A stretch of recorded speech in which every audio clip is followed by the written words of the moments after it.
Karena itu kita nggak sendiri lagi di sini, tapi sudah bersama narasumber kita, yaitu Dr. Connie Melly, spesialis kulit dan kelamin. Halo dokter. Halo, salam sehat. Oke dokter, jadi udah banyak fakta atau mitos yang beredar. Untuk fakta atau mitos yang pertama, flek hitam atau melasma lebih sering menyerang wanita daripada pria. Fakta atau mitos? Ya, jawabannya adalah fakta dok. Jadi melasma itu adalah suatu kelainan pigmentasi kulit didapat berupa bercak berwarna coklat kehitaman atau abu kebiruan. Nah, umumnya terdapat di area wajah, terutama dahi, hidung, dan bibir atas. Nah, dari studi epidemiologi didapatkan bahwa melasma lebih banyak ditemukan di wanita daripada laki-laki. Dan secara umum perbandingannya itu adalah 9:1. Jadi lebih banyak. Bahkan di beberapa negara itu ditemukan perbandingannya hingga 20-30:1. Tuh. Dan selain dari insidensinya pada wanita, ternyata juga lebih banyak ditemukan pada ras kulit yang lebih gelap. Contohnya ras Asia dan Hispanik. Makanya Indonesia termasuk negara yang angka kejadian melasmanya cukup tinggi, dok. Berarti kita termasuk ya, dok ya, wanita. Termasuk banget. Dan juga wanita dan ras Asia. Kalau misalnya penyebabnya itu, dok, wanita kenapa lebih banyak atau lebih sering terkena flek hitam dan melasma dibandingkan pria? Oke, jadi jadi faktor yang memicu melasma ada banyak, tapi yang berperan di wanita kenapa lebih banyak, dikatakan adalah wanita lebih sering mengalami perubahan hormonal, fluktuasi hormonal, mulai dari dia mungkin mengalami menstruasi, hamil, menggunakan kontrasepsi, dan juga menopause. Jadi itu dikatakan lebih memicu. Gitu. Nah itu betul. Ini supaya audiens kita, pemirsa di rumah semua nggak roaming ya. Ini apakah flek hitam ini sama dengan melasma? Karena mereka mungkin nggak tahu nih melasma seperti apa gitu. Oke, betul. Jadi flek hitam itu sebenarnya ada banyak. Jadi semua yang dikatakan bercak atau noda kehitaman itu banyak. Contohnya misalnya selain melasma, jadi melasma adalah salah satu yang paling tersering dialami oleh usia di atas 35 tahun. Tetapi flek hitam sendiri itu ada macam-macam. Misalnya yang di atas 35 tahun ke atas juga ada disebut dengan sunspot atau age-spot karena photo aging, penuaan. Kemudian juga ada hiperpigmentasi pasca inflamasi. Misalnya akibat suatu bekas jerawat ataupun suatu bekas peradangan atau eksim.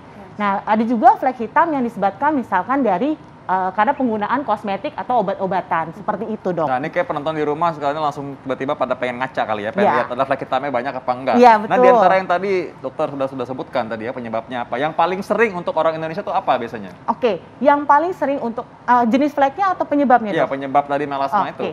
Jadi yang paling sering untuk orang Indonesia adalah yang paling sering karena kita tinggal di negara tropis. Jadi yang paling sering adalah pajanan sinar matahari.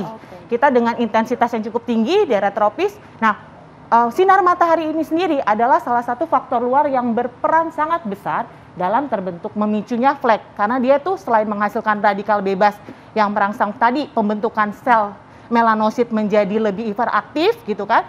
Kemudian juga dia menyebabkan kerusakan pada sel-sel di kulit, kerusakan DNA. Jadi seperti itu, dok. Nah, dokter Tika, saya rasa pasti pemirsa kita juga kadang-kadang dilema ya.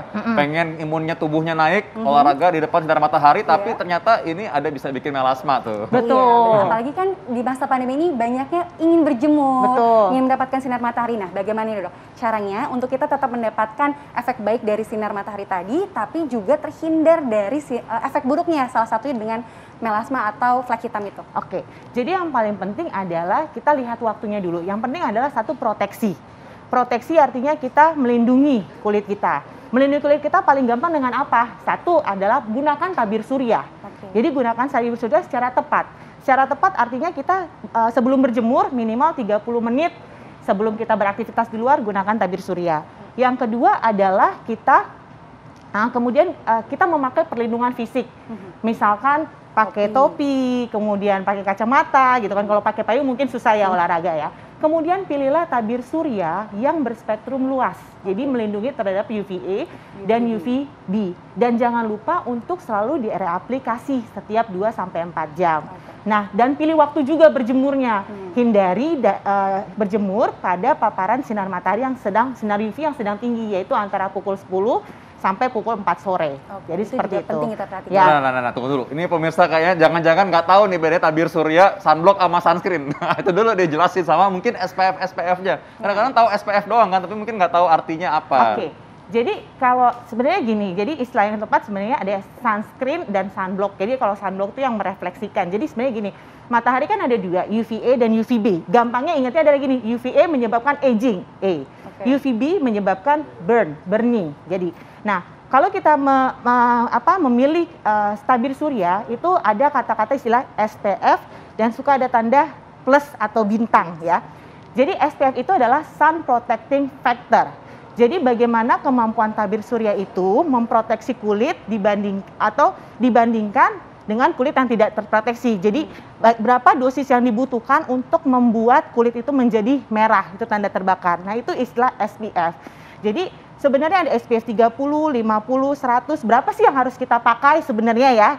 Sebenarnya SPF 30 saja itu sudah cukup untuk daerah tropis karena dia sudah bisa memberikan perlindungan sekitar 93%.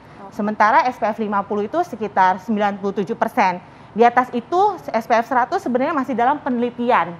Apakah cukup, berapa mengatakan SPF 50 saja cukup karena 100 juga tidak terlalu menambah efektivitasnya seperti itu. Kemudian kalau untuk melindungi dengan UVA yang dinilai adalah persistent pigment darkening. Jadi berapa lama waktu yang dibutuhkan untuk menyebabkan immediate tanning, penggelapan kulit secara cepat.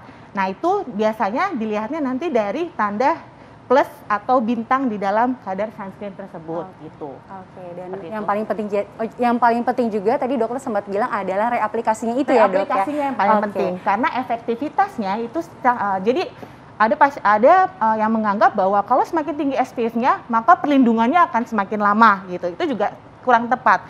Sebenarnya dalam 4 jam itu atau 2-4 jam itu efektivitas sunscreen sudah menurun jauh. Makanya dianjurkan di reaplikasi setiap 2 hingga 4 jam. Oke. Dok, ini ada fakta atau mitos selanjutnya, yaitu flek hitam atau melasma di atas usia 35 tahun bisa disebabkan oleh alat kontrasepsi. Tapi jangan dijawab dulu, dokter.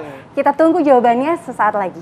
Nah, kalau misalkan orang itu bilang mau jaga kesehatan jantung atau paru-parunya, tapi kulit aja nggak dirawat, padahal kulit dilihat tiap hari, kayaknya nggak mungkin deh. Jadi kalau ibu-ibu yang dibilang sama suaminya harus merawat wajah, coba bilang sama suaminya, kamu juga dong merawat wajah juga ya. Ya, itu juga, Dok. Makanya tadi sudah ada VT tentang perbedaan kulit pria dan wanita. Makanya kita harus kenal tentang tipe dan jenis kulit kita agar bisa lebih merawatnya lagi nih.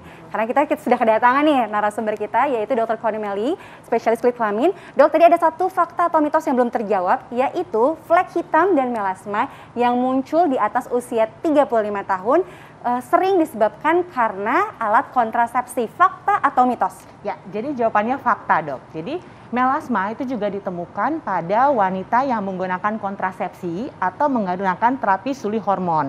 Kenapa? Karena ada faktor hormonal. Jadi kontrasepsi yang mengandung kombinasi hormon estrogen dan progesteron itu lebih banyak memicu melasma dibandingkan yang berisi progesteron tunggal saja.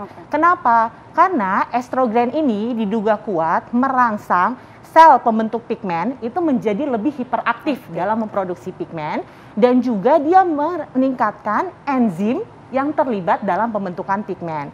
Sedangkan untuk progesteron sendiri itu sebenarnya efeknya masih kontroversi.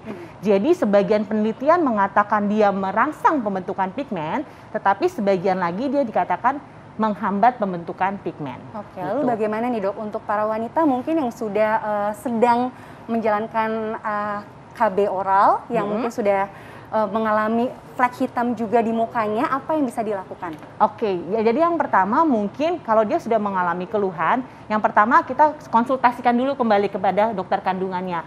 Apakah ada metode KB lain yang bisa dipilih? Contohnya yang lebih aman untuk metode KB misalnya menggunakan Kaperti, IUD, ya kan? Kemudian juga bisa atau menggunakan seperti alat seperti kondom atau spermisida. Kalaupun harus menggunakan yang berisi hormon, dikatakan bahwa kontrasepsi yang mengandung progesteron tunggal saja itu memang lebih aman dibandingkan kombinasi. Nah, ini kalau misalkan orang yang sudah telanjur punya melasma atau flek hitam, tadi mungkin tiba-tiba ngaca ya pas lagi jeda pariwara. Nah, itu sekarang bisa sembuh apa enggak? Pasti mereka bertanya-tanya tuh, Dok. Fakta atau mitos kalau misalnya flek hitam atau melasma tidak bisa disembuhkan? Fakta atau mitos? Gimana ya? Jadi bukan tidak bisa disembuhkan, Dok. Bisa, pasti bisa, namun agak sulit. Kenapa sih sulit? Karena melasma sendiri, khusus melasma, penyebab pastinya hingga saat ini belum diketahui. Yang kita ketahui hanya faktor pemicunya. Kemudian perjalanan penyakitnya ini berjalan lambat, kronis. Dan melasma itu adalah salah satu flek hitam yang sering mengalami kekambuhan.